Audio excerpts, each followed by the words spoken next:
So, Namaskaram and welcome back to the second part of the Kundalini and the Chakras.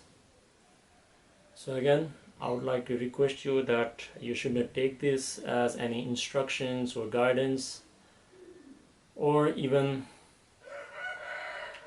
the replacement for your sadhana.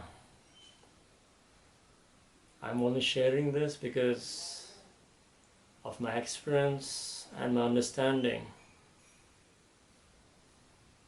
so that it might be useful for other seekers. So, last video we discussed about the Brahma Granthi and then the Vishnu Granthi and different dimensions of life you can experience through them. And like we mentioned that a human being has already got these 4 chakras activated, the lower ones from Muladhara up to the Anahata Chakra, depending upon which is more dominant in your system or active in your system. Your experience's life is going to be that way. Now, but like we discussed towards the end of the last video, that if you see you are mortal in nature, and whatever you have achieved, whatever you have conquered, whatever you have created and everything, and whatever you have experienced does not matter anymore. And this is where the other 2 upper chakras actually becomes more significant to you. And if you have seen very clearly towards the bottom, the 4 chakras are mostly dual in nature. So basically it is always about you and something else. There is always a duality in these 4 chakras. So the other chakras after the Vishnu Granthi is known as the Vishuddhi. I think everybody knows about that. You can learn more about that from the Isha website or from the discourses of Sadhguru and how it can be used further. I'll keep it brief and just taken to this context what we're discussing at the moment about the different dimensions of life. So Vishuddhi, as Sadhguru also mentions that, like, it's known as the filter or the purifier, because Vishuddhi basically means highly purified. Shuddha means purity, Vishuddhi means even more finely pure. So basically what the Vishuddhi is basically, it just filters out what you are and what you are not. This is why this chakra and then the Agna Chakra, these are considered as the Rudra Granthi.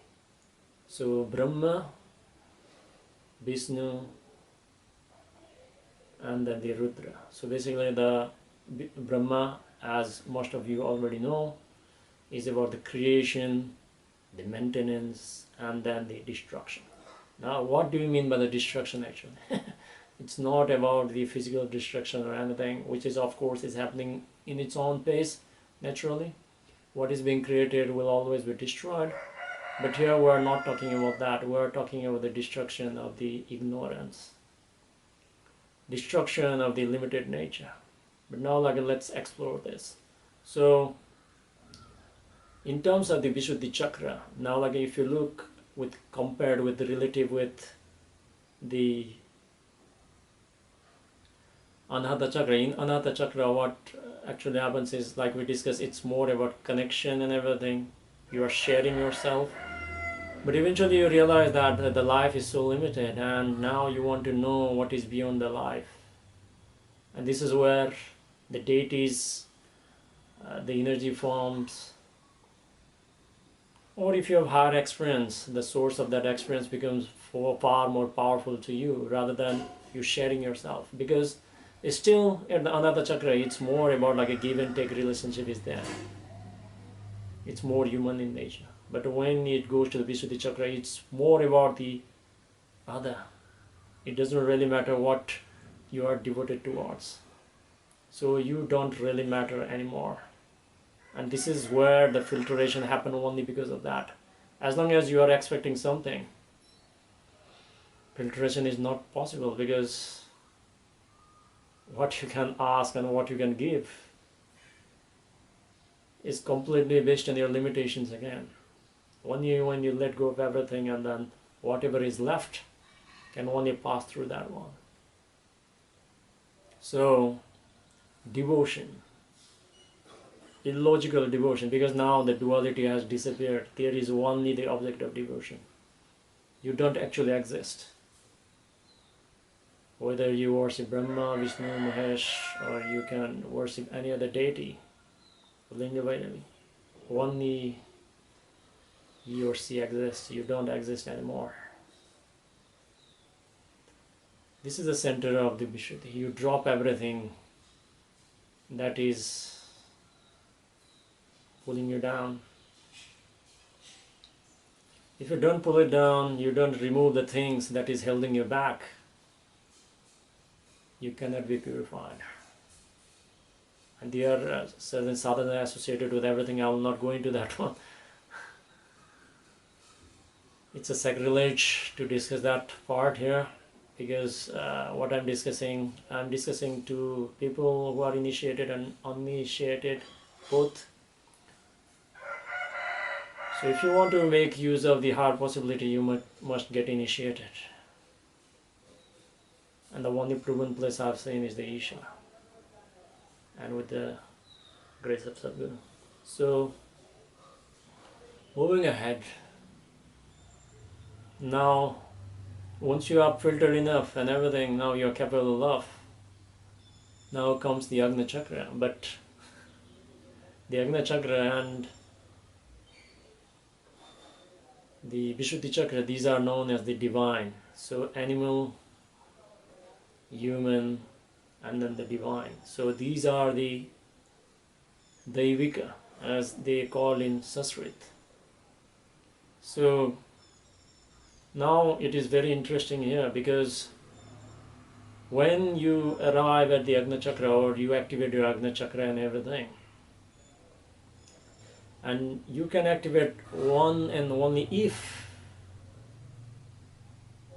if you know, we are talking about the pranamaya kosha. There are many 72,000 nadis, as Sadhguru has mentioned. You may or may not be able to count them, possibly, but if you have been to like a very powerful processes, and if you have experience of the beyond, you will be 100% aware of all these nadis. You will be aware of them. That is 100% guaranteed. Now coming back, as I told, there are 72,000 nadis.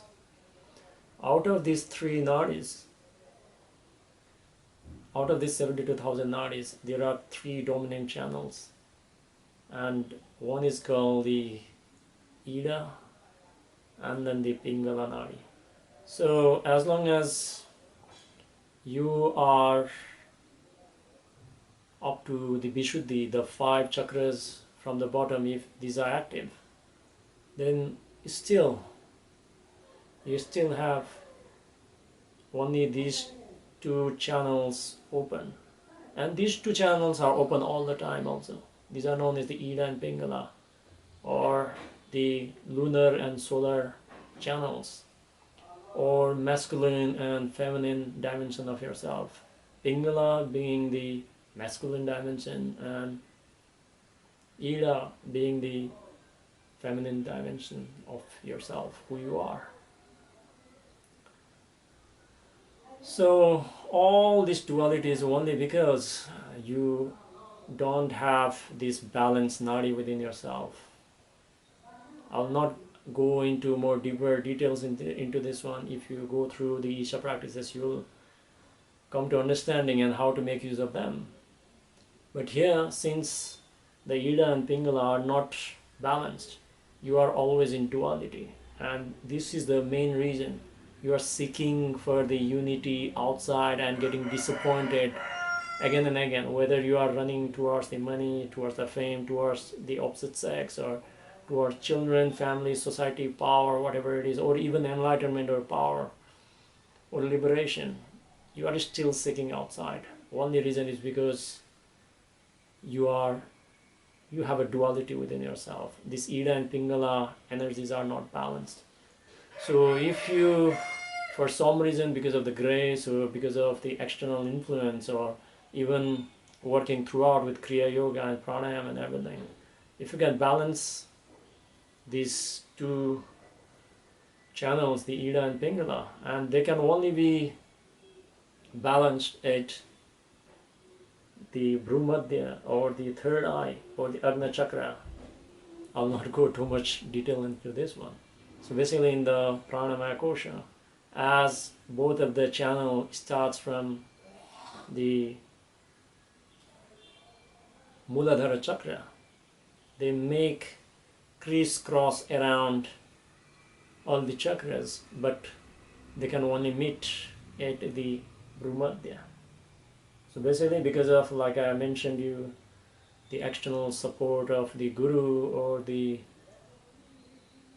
some powerful situation, or if you are in front of some deity, powerfully consecrated deity, or if you are doing some spiritual practice involving Kriya Yoga or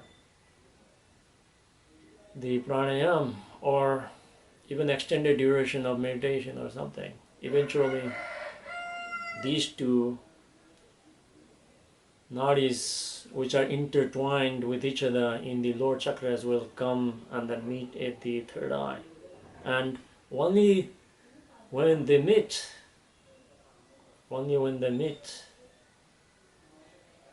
this is where we come to this term known as the Ardhanareswar.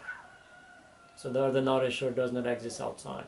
Ardhanareswar basically means the being with no duality. And only when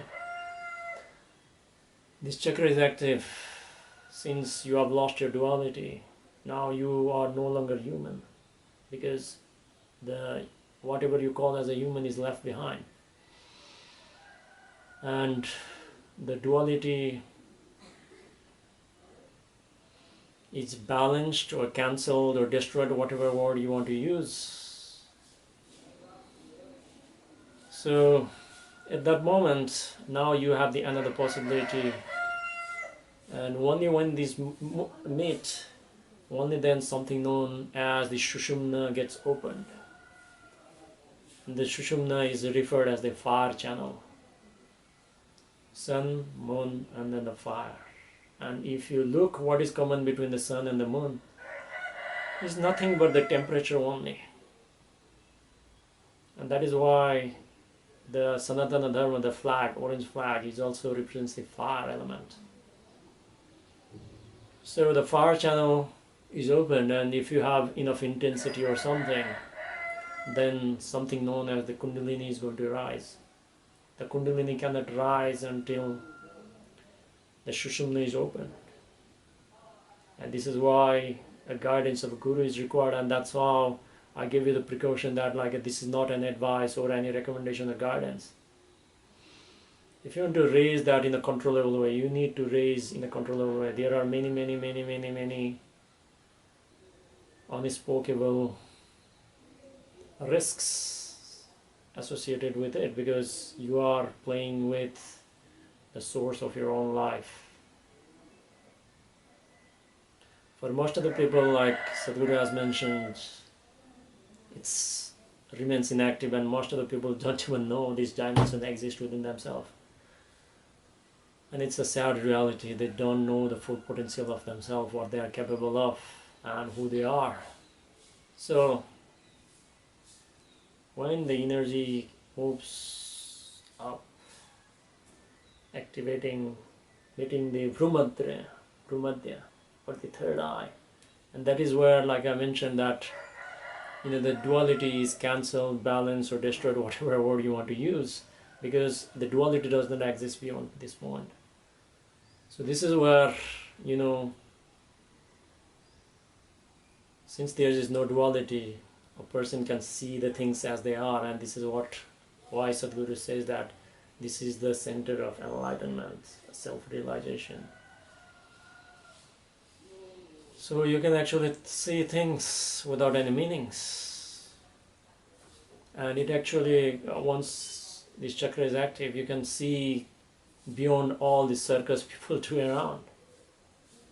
Because like I mentioned that you might think that the immediate whatever is in front of you is very, very important. But if you can see beyond all these steps, eventually for most of the people,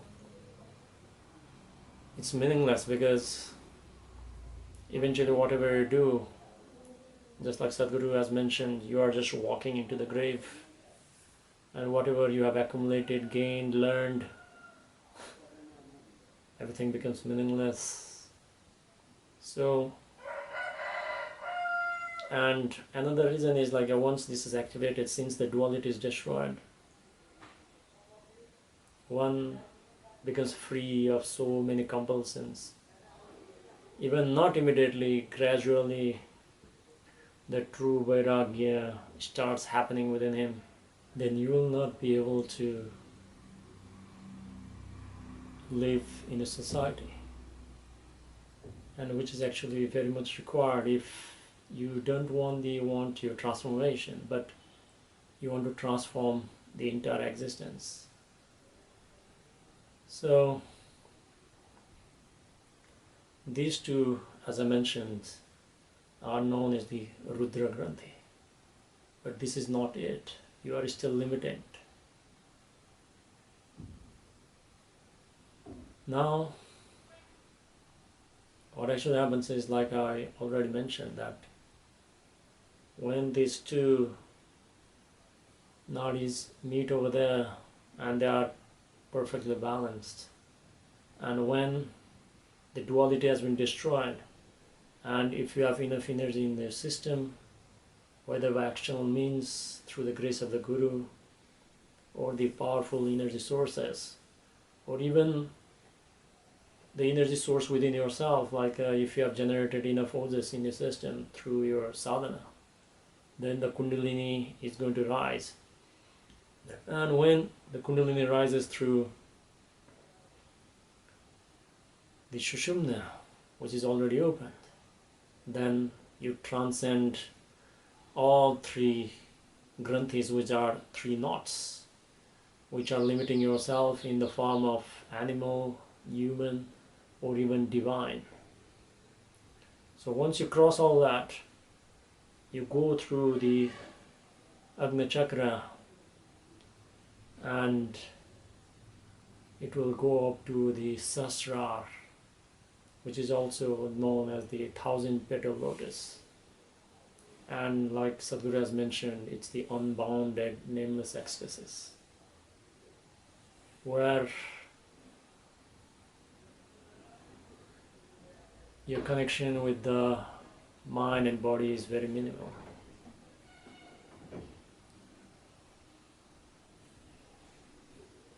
And this is just going beyond all limitations. So this is a real possibility for each and every individual who has taken the form of human. So if you just follow the guidance of the Guru, again, I would like to recommend you to take up inner engineering initially if you have not been initiated, and you can take up the advanced programs, and this is a hard possibility. Again, like I mentioned, you don't necessarily need to know all this.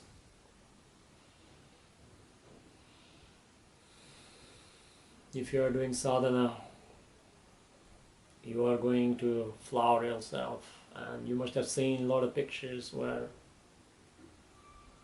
there are different flowers at every chakras in the system. And this is where these chakras has got a different petals also. And if you have seen in some of the images, each petal, each chakras, which is represented as the lotus flower, has got its own set of number of petals. For example, Muladhara has got 4 petals, symbolizing 4 main nadis coming out of that. And similarly, if you the middle ones has got various different ones, and if you look into the Agna Chakra, it has got only 2 petals. And if you have watched the mantra video, each petals actually has got its own Mula mantras to activate them. Again, like I already mentioned, do not try this at home. This is just a possibility for you. You should not play with these things. Like Sadhguru has mentioned, these are the fundamental forces of your existence to hold your mind and body. So you have to go in a very scientific and gradual progression in the guidance of the Guru.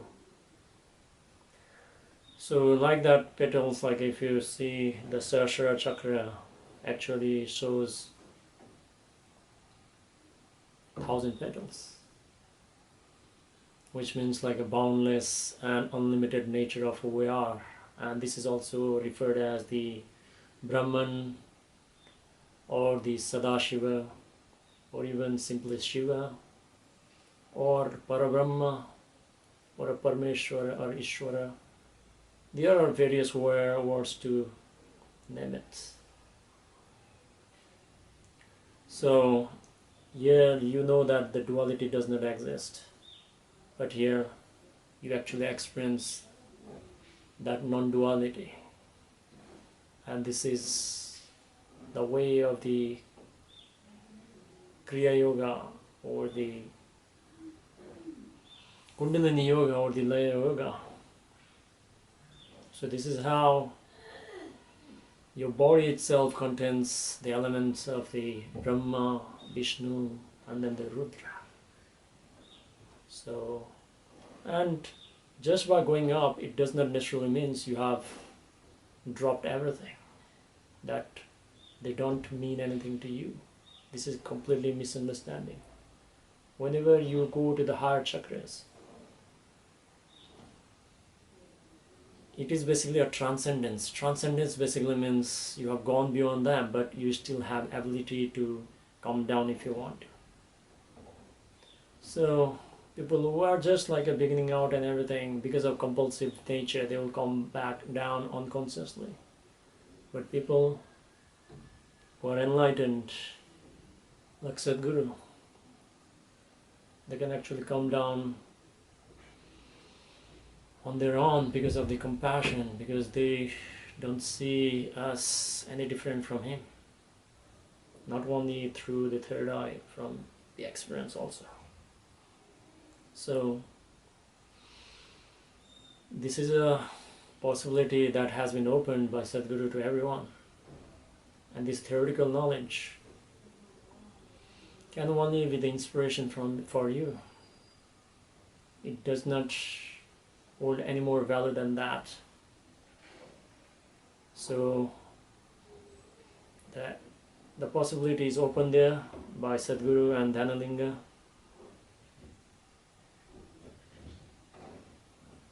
By Sadhguru's will, I want you also to know your true possibility, the ultimate nature.